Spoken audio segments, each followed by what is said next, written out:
Assalomu alaykum, hurmatli tinglovchilar. Demak, operatsion tizimlar fanidan bugungi mavzumiz operatsion tizimlarda resurs tushunchasi bo'lib, demak, bu mavzumizda biza sizlar bilan operatsion tizimda resurs tushunchasi, resurs nima ekanligi, qanday resurslar mavjud ekanligi, ya'ni kompyuterimizdagi mavjud resurslar sinflari tasnifi haqida va o'sha keltirilgan resurslar tasnifiga har biriga ta'riflar va misollar asosida tushuntirib o'tamiz. Demak, bo'lmasa operatsion tizimlarda resurs tushunchasi mavzusi bo'yicha gaplashadigan bo'lsak, mavzumizni boshlasak. Demak, operatsion tizimlarda resurs tushunchasi. Umumiy holatda aytadigan bo'lsak, biza bu tushunchani faqatgina IT sohasida ishlatmasdan, balki o'zimizni kundalik hayotimizda ham bu so'zni ishlatamiz. Bu so'z ko'pgina holatlarda zaxira so'zi bilan sinonim sifatida ham keladi. Demak, resurs nima u? Ehtiyoj nima bu resurs? Umumiy holda aytadigan bo'lsak, har iste'mol qilinadigan iste'molchilar uchun ma'lum bir qiymatga ega bo'lgan obyekt resurs deb aytiladi. Demak, qarang, foydalanuvchi tomonidan foydalaniladigan, ya'ni foydalanish, iste'mol qilish, operatsion tizimni o'zida foydalaniladigan. Demak, operatsion tizim uchun, kompyuterimiz uchun, foydalanuvchi uchun qandaydir bir ma'lum qiymatga ega bo'lgan obyekt. Bu resurs hisoblanadi. Demak, hayotiy misollar bilan tushuntiradigan bo'lsak, bizani ertangi kunimizda yashashimiz uchun, hayotimizni davomiyligi uchun kerak bo'ladigan resurslarimiz bor. Masalan, havo, suv va shunga o'xshash turgan resurslarni misol qo'shiladi. Demak, resurslar zaxiradagi ajratiladigan birligiga qarab turib, cheklangan va cheklanmagan resurslarga ajratiladi. Demak, qaysidir bir resurslarimiz cheklangan, qaysidir bir resurslarimiz cheklanmagan, undan bemalol xohlaganimizcha foydalanishimiz mumkin bo'ladi. Demak, resurslarimizni zaxiradagi ajratiladigan birligiga qarab biza ikkitaga, ya'ni cheklangan va cheklanmagan turlarga ajratamiz. Demak, resurs cheklanganligi iste'molchilar tomonidan hayotiy zaruriyatga olib keladi. Demak, o'sha resursni tugab qolmasligi, o'sha resursimizni ertagi kunimiz uchun kerakligi uchun harakat qilishimiz, zaxirasi bo'lishligi uchun ham bu hayotiy zaruriyatga olib keladi, cheklanganlikni. Zaruriyatlarni tartibga solish uchun resurslar iste'molchilar orasida ularni yuqori darajada olib turadigan ma'lum bir qoidalar bo'yicha taqsimlanishi zarur. Xo'p, biza resurslarni qanday qoidalar asosida taqsimlaymiz? Resurslarni umumiy klassifikatsiyasi quyidagicha tasavvur qilamiz. Demak, birinchisi bu mavjudligi haqiqiyligiga qarab resurslarimiz fizik va virtual resursga ajratiladi. Hodisalarning kengaytirish imkoniga qarab turib moslanuvchan, ya'ni elastik va qat'iy resurs. Faollik darajasiga qarab faol va passiv. Mavjudlik vaqtiga qarab asosiy va ikkinchi darajali.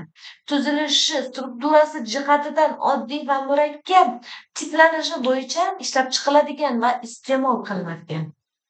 Amalga oshirish formasi bo'yicha yumshoq va qattiq, funksional ortiqchaligiga qarab qimmat va arzon, foydalanish xarakteriga qarab parallel foydalanuvchi va ketma-ket foydalanuvchi resurslarga ajratamiz. Demak, biza mana resursni 9 ta qoida asosida guruhlarga, sinflarga ajratdik. Demak, unda bu har bittasi bo'yicha alohida gaplashamiz. Ularni misollar bilan tushuntirib berishga harakat qilaman. Demak, birinchi klassifikatsiyamizning birinchisi bu mavjudligi haqiqiyligiga qarab turib, resurslarimiz ikkita fizik resurs va virtual resurslarga ajratiladi. Xo'p. Demak, endi fizik resurslar haqida gaplashadigan bo'lsak, fizik resurs nima u? Qanday resurslarga biz fizik resurslar deb aytamiz? Demak, fizik resurslarda real mavjud bo'lgan, bormi, yo'q emas, bor. Uni foydalanuvchilar orasida taqsimlaganda unga xos bo'lgan fizik xususiyatlarga ega bo'ladigan resursga biz fizik resurs deb aytamiz. Virtual resurs bu fizik resursimiz qandaydir bir boshqacha modeli hisoblanib turib, ya'ni bu virtual resurs foydalanuvchi tasavvur qilgan holdagi fizik resursdek hayotda mavjud resurs emas. Misollar bilan endi alohida so'ttaraf holatda tushuntirib beraman. Demak, fizik resurslar bu real shaklga ega bo'lgan, qo'l bilan ushlab bo'ladigan yoki bevosita fizik mavjudlikka ega bo'lgan. Endi real shaklga ega, qo'l bilan ushlab bo'ladigan degan paytimizda endi kompyuterimizda shunday resurslari borki, uni qo'l bilan ushlash imkoniyatimiz mavjud. Ko'p boshqa resurslari borki, kompyuterimiz ichida operatsion sistemada bo'lganligi uchun uni fizik mavjudlikka ega bo'lgan resurslar hisoblanadi. Demak, fizik resurslarga nimalarni misol qo'shishimiz mumkin? Kompyuter apparatlari bo'yicha gaplashadigan bo'lsak, protsessorimiz, operativ xotira modulining o'zi, qattiq diskimiz, HDD yoki SSD, video kartamiz, motherboard, ona kart, adresli plata, quvvat bloki, bular hammasi kompyuter apparatlari jihatdan fizik resurslar hisoblanadi. Xo'p, tarmoq uskunalariga qanday fizik resurslari mavjud? Router, switch, modem, server kabinetlari, fiber optik kabellari, bular hammasi demak tarmoq uskunalarining fizik resurslari bo'lib hisoblanadi. Saqlash qurilmalari, USB flash xotiralari, masalan, CD kartalarimiz, kiritish chiqarish qurilmalari, input output, monitor, klaviatur, shkolcha, printer, skaner va hokazolarimiz bular demak kiritish chiqarish qurilmalarining fizik resurslari hisoblanadi. Virtual resurslar mavjudligi mantiqiy modellashtirilgan resurslarni bilmaganimiz ekan, demak virtual resurslar hisoblanadi.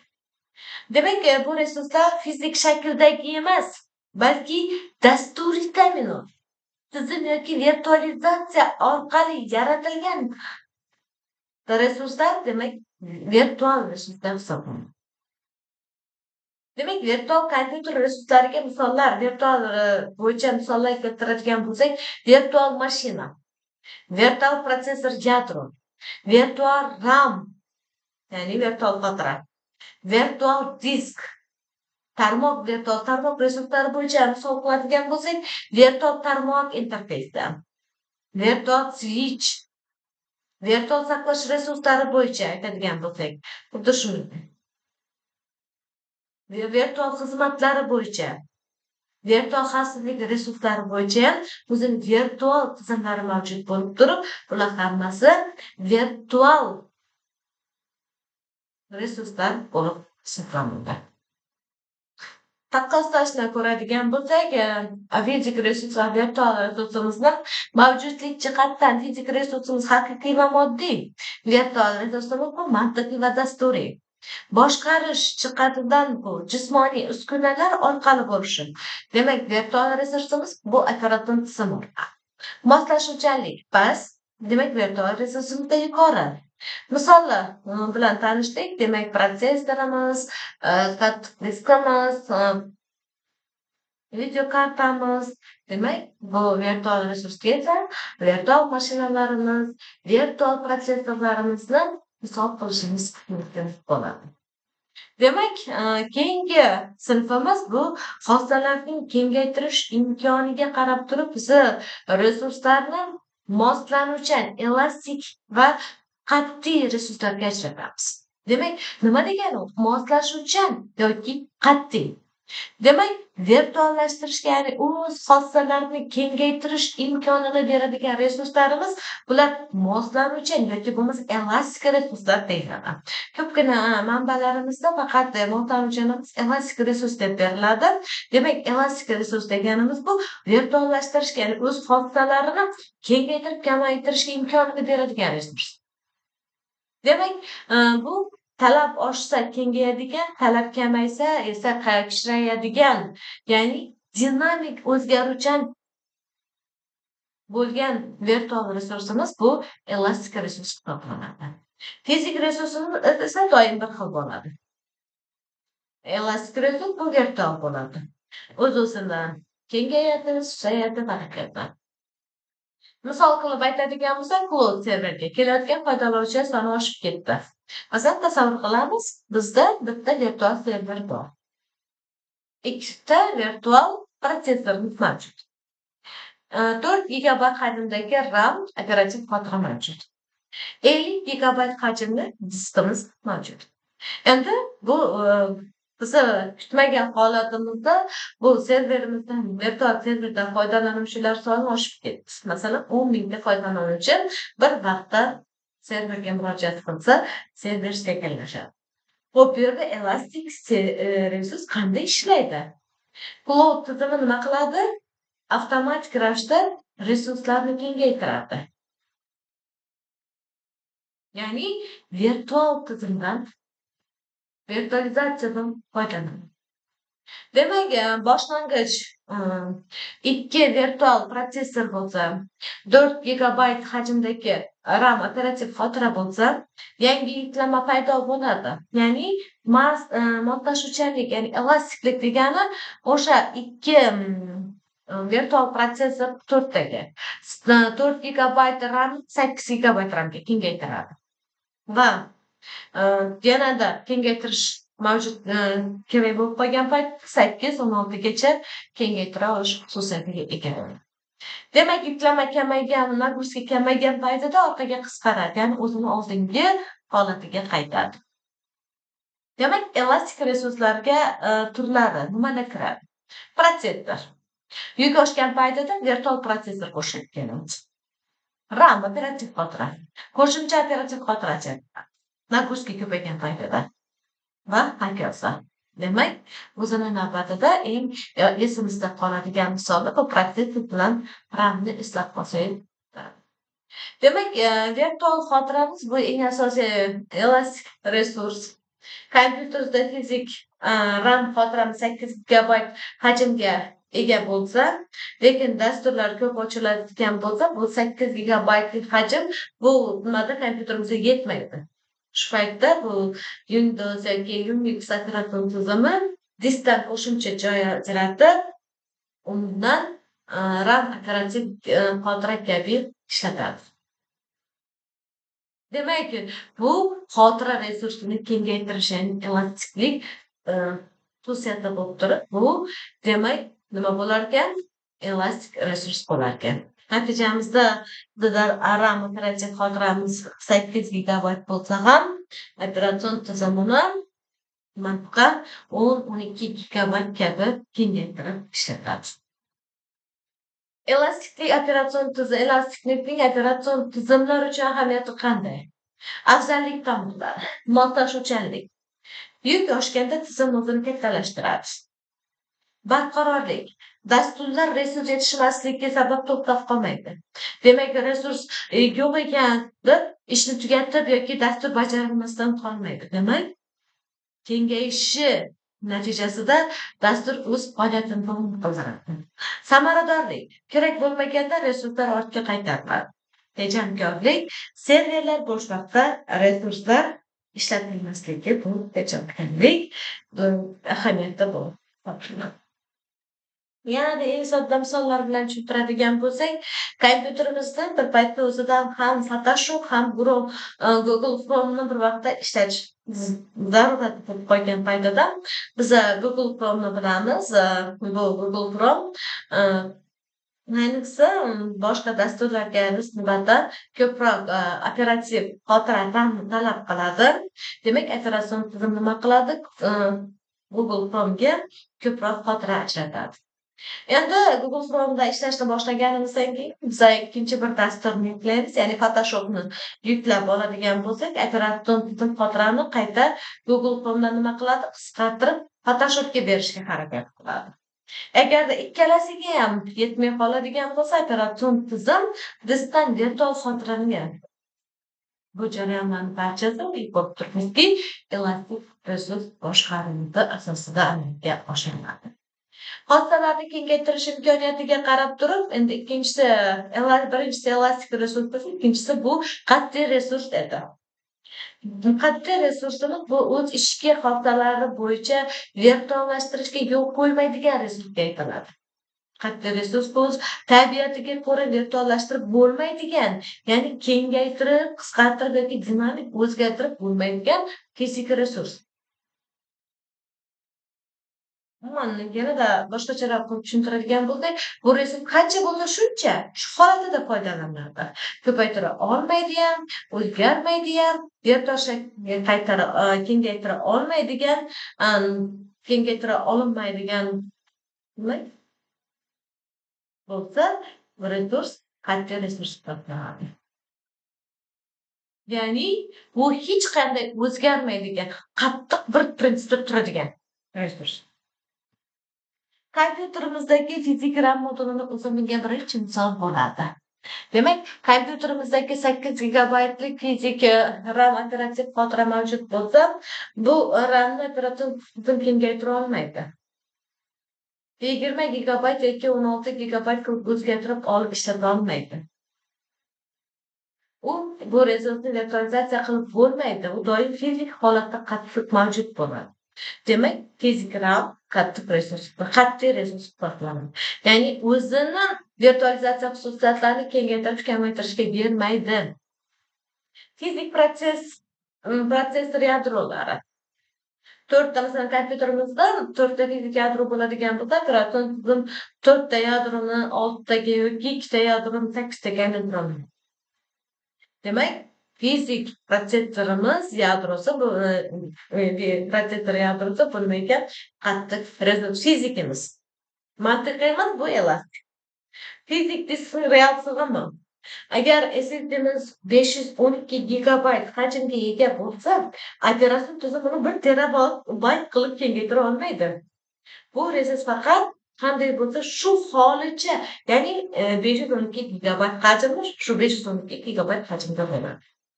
Demakki, virtual diskimiz elastik bo'ladigan bo'lsa, fizik diskimiz bu qat'iy resurs hisoblanadi. Qat'iy va elastik resurslarni taqqoslash jadvaliga e'tibor bersangiz, tarifi qat'iy resurs tabiatiga ko'ra o'zgartirilish bo'lmaydigan, o'zgarmaydigan fizik resurs, elastikimiz talabga ko'ra kengayishi, kamayishi mumkin bo'lgan virtual. Tabiati faqat jismoniy, mantiqiy virtual bu elastik resursimizni qilinadi. Resurs hajmi doimiy o'zgarmaydi, elastikniki dinamik, ya'ni o'zgaruvchan. Operatsion tizim tomonidan boshqarilishi o'zgartirilmaydi, faqat mavjud bo'lganda ishlatiladi. Operatsion tizim tomonidan kengaytirilishi, qisqartirilishi, taqsimlanishi mumkin. Bu elastik resursimiz. Kengaytirish, qisqartirish mumkinmi? Yo'q. Qattiq resursda yo'q. Elastik resursda ham. Virtualizatsiya munosabati virtuallashtirishni qo'llamaydi. Qattiq resursimiz. Demak, elastiklikka to'liq mos keladi. Demak, moslashuvchanligimiz juda past, elastikda juda yuqori. Foydalanish sohasi apparatning haqiqiy chegaralari, demak, elastikda virtual mashinalar, cloud computing, konteynerlardan foydalansa bo'ladi. Demak, misollar sifatida fizik RAM moduli, fizik protsessor yadro, SSD, HDD, sig'imi, monitor, klaviaturalarni misol keltirsak, demak, elastik resursimizga bu virtual xotira, virtual protsessorlarni misol qilishimiz mumkin. Faollik darajasiga qarab resurslarimiz faol va passiv resurslarga ajratiladi. Faol resursdan foydalanishda u boshqa resurdagi jarayonlarni o'zgartiruvchi amallarni qo'llaydi yoki o'zgartirishga olib keladi. Faol resursimiz. Passiv resursimiz esa bunday xususiyatga ega emas. Demak, bunday obyekt ustida mumkin bo'lgan amallar bajariladi. Demak, markaziy protsessorimiz faol resurs, talab bo'yicha ajratilgan xotira passiv resursimiz. Passiv resursimizga e'tibor bering, xotira ajratilgan xotira.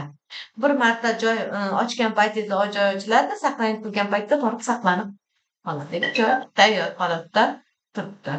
Markaziy protsessorimiz bo'ladigan bo'lsa, demak bu faol. Hamma amallarni bajarib turganligi uchun bu faol resurs hisoblanadi. Demak, biza ko'rdikki, markaziy protsessorimiz faol resurs, ajratilgan xotira esa passiv resurs bo'ladi. Mavjudlik vaqtiga qarab resurslarimiz doimiy va vaqtinchalik resurslarga ajratiladi. Demak, mavjudlik vaqti belgisiga qarab farqlash, ulardan foydalanadigan jarayonlarga nisbatan olingan dinamikasiga qarab olib boriladi. Agar resurs tizimda jarayon tug'ilishigacha mavjud bo'lsa,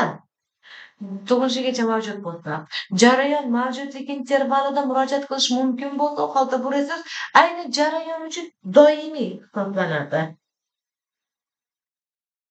Demak, yana soddaroq qilib tushuntiradigan bo'lsak, demak, bu resurslar kompyuter ishlayotgan vaqt davomida doim mavjud bo'ladi. Ularning mavjudligi jarayonlar tugashi bilan ham yo'qolmaydi. Demak, doimiy resurslarning xususiyatlariga tizimning o'zi bilan birga doim mavjud bo'lishi, o'chirilmaguncha yo'qolmasligi, foydalanuvchilar va dasturlar ulardan istalgan vaqtda foydalana olish xususiyatlari mavjud. Demak, doimiy resurslarga misol sifatida fizik RAM, operativ xotira. Kompyuterni yopsangiz RAM bor, o'chirsangiz yo'q, lekin jarayon tugagan bilan RAM yo'qolib qolmaydi. Protsessor va yadrolar. Dastur tugashi bilan protsessor yo'qolmaydi. U doim ham mavjud. Doimiy saqlash qurilmalari. HDD, SSD, flash disklarini va shunga o'xshashlarni misol qilishimiz mumkin. Endi vaqtinchalik mavjudlik vaqtiga qarab. Doimiy demak biz aytdikki, ishlash jarayonimizda doimiy bor. Kerak, usiz boshqarib bo'lmaydi, ishlab bo'lmaydi ishlarim. Vaqtinchalik bo'lsa, ko'rinayotgan jarayon mavjudlik vaqtida. Bu jarayon vaqtida tizimda dinamik holda paydo bo'lishi va yo'q qilinishi shu jarayon orqali yoki boshqa jarayonlar tizimli yoki foydalanuvchi jarayonlar orqali olib borilishi mumkinligi bu vaqtinchalik resursni belgilaydi. Bu resurslar faqat kerak bo'lganda yaratiladi. Jarayon tugashi bilan yo'qoladi yoki bo'shatiladi. Vaqtinchalik resursimizning xususiyatlariga jarayon tomonidan vaqtincha yaratilishi, tizimda doim mavjud emasligi, ish tugashi bilan yo'qolishi yoki bo'shatilishi buning asosiy xususiyatlari hisoblanadi. Misollar bilan tushuntiradigan bo'lsak, demak, protsesslarimiz, ya'ni dastur ishga tushsa, jarayon yaratiladi, yo'q bo'lsa jarayon yo'qoladi. Demak, jarayon nima bu? Jarayon buyruqlar ketma-ketligi yoki yana soddaroq tushuntiradigan bo'lsak, bitta dasturni ishlab turishi jarayon hisoblanadi. E'tibor beramiz, keyingi darsimizda xudo xolasa jarayon haqida gaplashamiz. Jarayon deganimiz kompyuterni yonganidan o'chgungacha bo'lgan davr. Jarayon ichida jarayonlar. Kompyuterni yoqdingiz, o'chgungacha bo'lgan holatda jarayon ketib turibdi. Siz ichida yana jarayonlar bilan ishlayapsiz. Bir nechta jarayonlar bilan. Demak, kesh xotiralar. Bular ham asosiy bunga misol bo'ladi. Demak, ular vaqtincha saqlanadi.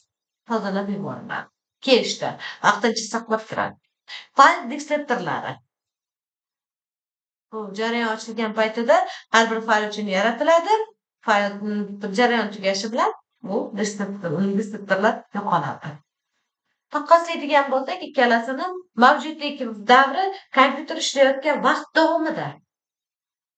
Ikkinchi darajali vaqtinchalik bo'ladigan bo'lsa, jarayon ishlash davrida. Yo'qolishi o'chirilgan paytida o'chsa, ikkinchi darajali vaqtinchalik jarayon ayni vaqtda tugaganda. Jarayon tugashi bittasi doimiysi bu kompyuter o'chirilgan. Xususiyati har doim mavjud, ikkinchisiniki vaqtinchalik. Misollarni mana ekranda ko'rishingiz mumkin. RAM, protsessor, SSDlar va hokazo. Unisiga vaqtinchalik ikkinchi darajali resursimizga bu protsesslarni olishimiz mumkin. Kim yaratadi buni? Doimiy resursimizni tizimni o'zi yaratadi. Ikkinchi darajali, ya'ni vaqtinchalik resursimiz jarayonimiz yaratadi.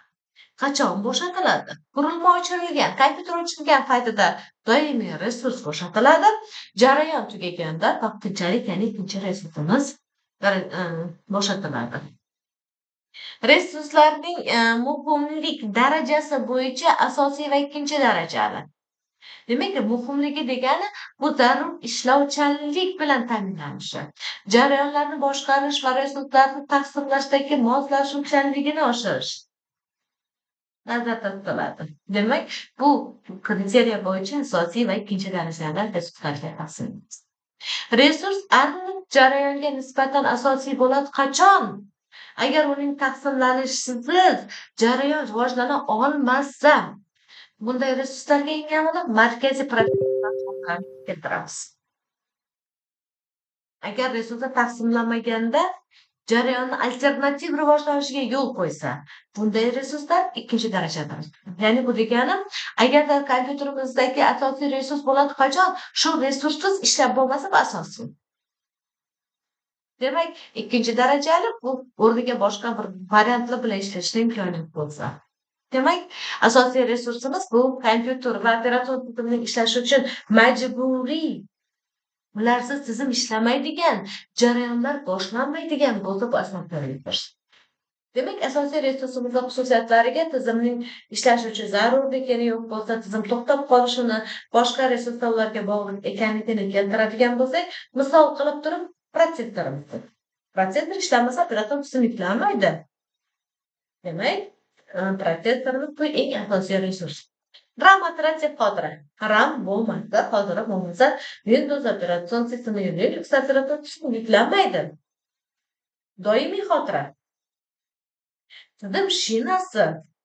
Demak, bular ishlamasa, bular bo'lmasa, demak, kompyuterimiz ham ishlamaydi, bo'lmaydi ham. Demak, asosiy resurslar bo'lmasa, kompyuter ishlamaydi. Ikkinchi darajali resurslarimiz bular muhim, lekin tizimning ishlashi uchun majburiy emas. Ular bo'lmasa ham operatsion tizim ishlaydi, faqat funksional imkoniyatlar cheklanadi. Demak, bularning xususiyatlari qilib, tizim uchun muhim, lekin asosiy emasligi, yo'q bo'lsa tizimning ishlashi, lekin qulayliklarning kamayishi, qo'shimcha yordamchi resurslar ekanligini, mavjudligini nazarda tutsak, demak, bunga misol qilib kech xotira. Kech bo'lmasa tizim ishlaydi, lekin sekin ishlaydi. Printer, skaner, juda qurilmalar. Printer bo'lmasa, oddiy bir misol operatsion tizim ishlaydi. Men faqatgina ma'lumotni qog'ozga chiqarishim uchun kerak bo'lib qoladi. Demak, funksiyalari bo'lmasligi. Video karta. Operatsion tizim integrallashgan grafik bilan ham ishlayveradi.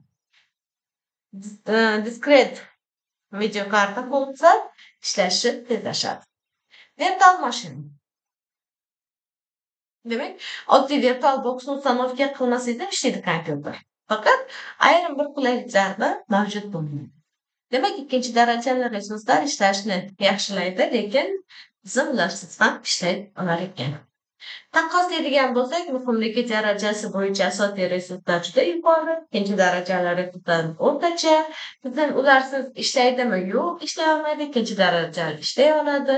Tizimga ta'sir asosiy funksiyalarni ta'minlaydi, qulaylik, tezkor qo'shimcha imkoniyatlar berishi, aloqada zarurligi, qo'shimchaligi, mavjudligi tizim doim foydalanadi, talab bo'lganda foydalanishi bilan asosiy resurs va ikkinchi darajali resurslar bir-biridan bilan farqlanadi.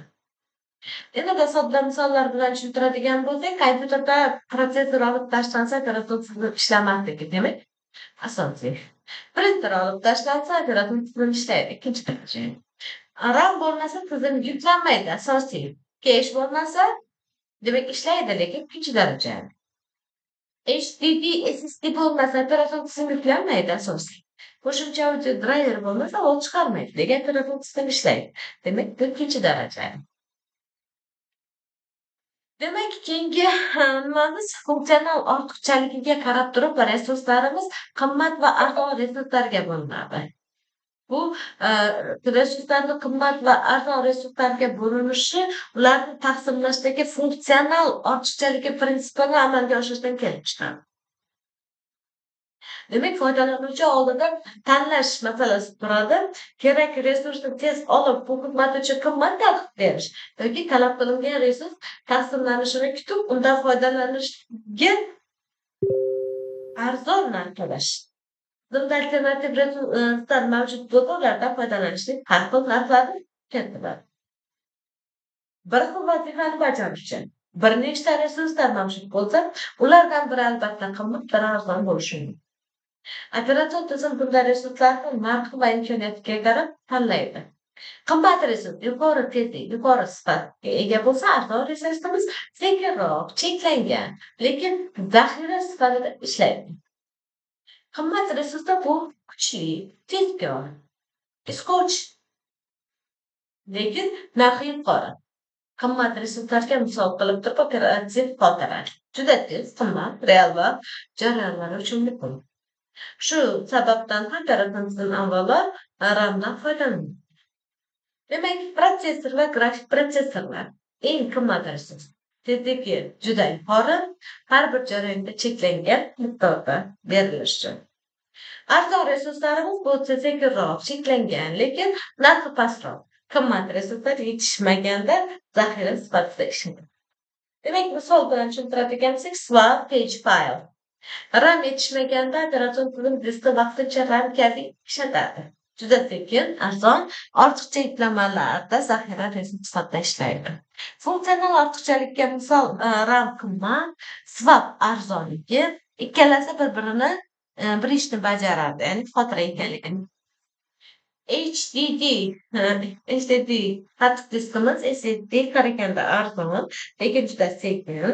Operatsion tizim fayllarni kamroq ishlatgan sohalarda HDD ga o'tkazadi. Demak, xotira mana ekranimizdagi taqqosda shaklardan ham ko'rib olishingiz mumkin. Tuzilishi, strukturasi jihatdan resurslarimiz murakkab va oddiy resurslarga bo'linadi. Demak, bu resurslar bitta oddiy resurslarimiz bitta elementdan, bitta komponentdan yoki bitta birlikdan iborat bo'lsa, oddiy resurs. Ular ichki bo'linmalarga ega emas yoki bo'lsa ham operatsion tizim ularni alohida emas, bir butun deb boshqaradi. Demak, buning xususiyatlari bitta birlikdan iboratligi, bo'linmasligi, operatsion tizim tomonidan butun holatda boshqarilishi, soddaroq funksiyaga ega ekanligi bu oddiy resurslarning xususiyatlari hisoblanadi. Demak, oddiy resurslarga misol qilib, protsessor yadrosini bitta hisoblash blokidan iborat operatsion tizim buni bo'lib ishlata olmasligi. RAM hujayrasi bir birlik xotira bo'ladi. Bir bayt yoki bir blok bo'lmaydi. Printer bitta qurilma, bitta vazifa bajaradi. Bitta fayl, nuqtai nazardan bitta resurs bo'linmaydi. Oddiy resurs demak bitta komponentdan iborat bo'linmaydigan resurs hisoblanadi. Murakkab resurs bu resurslar bir nechta oddiy resurslardan tashkil topgan bo'ladi. Ularning tarkibi ko'p elementlar operatsion tizim komponentlarga bo'lib va boshqaradi. Demak, oddiy resursimizda bir komponentdan iborat, agarda bir nechta bo'lganda bir tizim sifatida boshqaradi. Demak, o'sha murakkab resursimiz ko'p tarkibi, ko'p elementlar, ko'p oddiy resurslardan tashkil topgan, ularning komponentasini bo'lib boshqarish, har birini alohida boshqarish xususiyatiga ega ekanligi bilan farqlanadi. Demak, murakkab resurslarga misollar keltiradigan bo'lsak, ko'p yadrolar. Demak, 2, 4, 8, 16 ta yadrodan iborat bo'lgan protsessorlarimiz mavjud. Har bir yadro alohida oddiy resurs bo'lib, birga bu murakkab resursni tashkil qiladi. Operativ xotira minglab bloklarga bo'lingan. Har bir blokni alohida boshqarishi, paging, ya'ni sahifali segmentatsiya murakkablashgan tuzilma bo'lib hisoblanadi. Fayl tizimi, fayl, papkalar, notlar, bloklar hammasi birlashib murakkab resursni tashkil qiladi. Demak, murakkab resursimiz bu bir nechta oddiy resurslardan tashkil topgan bo'lib hisoblanadi. Mana taqqoslama jadvalidan esa bitta elementdan oddiy resurs, murakkab resurs bir nechta elementdan butun holatda boshqariladi, qismlarga bo'lib boshqariladi. Demak, ichki bo'linmalar oddiy resursda mavjud emasligi, soddaroq ekanligini ko'radigan bo'lsak, murakkab resurslarimiz bu keng funksiyali murakkab boshqaruvni ham demak bir nechta bo'linmalardan tashkil topishi bilan farq qiladi. Tiklanish imkoniyatiga qarab turib resurslarni ishlab chiqaruvchi va iste'mol qiluvchi turlarga bo'linadi. Har bir resursga nisbatan foydalanuvchi jarayon 3 ta tipdagi harakatni bajaradi deb faraz qilinadi. Talab, foydalanish va bo'shatish. Agar tizim tomonidan resursni taqsimlashda bajariladigan amallar ko'p takrorlanuvchi talab, foydalanish, bo'shatish ketma-ketlikda bajarilishi mumkin bo'lsa, u holda bunday resurs ishlab chiqiladigan resurs hisoblanadi. U qaytgandan so'ng boshqa jarayon tomonidan yana ishlatilishi mumkin bo'ladi. Demak, ishlab chiqaruvchi resurslarning tiklanishi, qayta hosil bo'lishi yoki bo'shatilgach yana mavjud bo'lishi mumkinligi bilan farqlanadi. Jarayon ushbu resursni ishlatgach vaqt o'tishida resurs yana foydalanishga tayyor bo'ladi. Xususiyatlari tiklana olishi, qayta-qayta ishlatilishi, tizim tomonidan qayta ishlab chiqilishi, cheklangan lekin qayta mavjud bo'lishi bilan asosiy xususiyatlari hisoblanadi. Ishlab chiqariluvchi resurslarga biz protsessor vaqtini jarayon protsessor vaqtini ishlatadi. Lekin protsessor vaqti protsess keyingi jarayonlarga yana vaqt ajrata oladi, ya'ni tiklanadi. RAM operativ xotira bo'sh qismi. Jarayon RAMdan joy oladi. Demak, tugagandan keyin xotira bo'shatiladi, qayta ishlatiladi, qayta hosil bo'ladi. Fayl tizimidagi bo'sh joylar ham xuddi shunday. Tarmoq kanallari ham xuddi shunday. Kesh xotira ham jarayonda o'zgarganda kesh tozalanadi, ya'ni yangidan hosil bo'ladi. Xulosa qilib aytadigan bo'lsak, ishlab chiqaruvchi resurslar mahkam tugab qolmaydi. Vaqt o'tishi bilan qaytadan mavjud bo'lishi bu asosiy xususiyatlari. Iste'mol qilinuvchi resurslarimiz bu resurslar bir marta ishlatilsa qayta tiklanmaydi. Foydalanilgandan keyin qaytib kelmaydi. Ya'ni butunlay tugaydi yoki o'zgargan holatda qoladi. Demak, xususiyatlari foydalanilgach tugashi, qayta hosil bo'lmasligi, vaqti bilan to'ldirilishi kerak ekanligi, bir martalik ekanligi bilan asosiy xususiyatlari belgilanadi. Demak, misol bilan tushuntiradigan bo'lsak, printer kartriji, siyohi chop etishda tanlanadi, tugaydi, qayta tiklanmaydi. Bu asosiy bir klassik misolni qarasak. Elektr energiyasi kompyuter ishlashi davomida sarflanadi. Tiklanmaydi. Ko'rganmisiz? Agar siz tugmani zaryadmaga qo'ymasangiz, elektr energiyasi o'zidan 100% bo'lib qolishi mumkin emas. Demak, siz bir marta oxirida to'ldirishingiz mumkin. Demak, protsessor sikli emas, balki ko'rsatma bajariluvchi. Bajarilgan instruksiya qayta mavjud bo'lmaydi va sarflanadi. Demak, xuddi shu tartibda iste'mol qiluvchi misollar bilan tushuntirishimiz mumkin. Umumiy olgan paytimizda iste'mol qilinuvchi resurslar foydalanganda tugaydigan bir martalik resurslar bo'lib hisoblanadi. Demak, mana qiyosiy jadvali tiklanishi mumkin. Iste'mol ishlab chiqaruvchiniki qayta tiklanishi mumkinligi holati bo'shatiladi va qayta beriladi. Doimiy aylanishda davom etishi bilan farqlansa, demak, iste'mol qiluvchi yo'q tiklanishi mumkin emasligi, demak, foydalangan tugashligi, tugaydigan tabiati jihatdan tugaydigan resurs ekanligini bildiradi. Demak, shuning uchun ham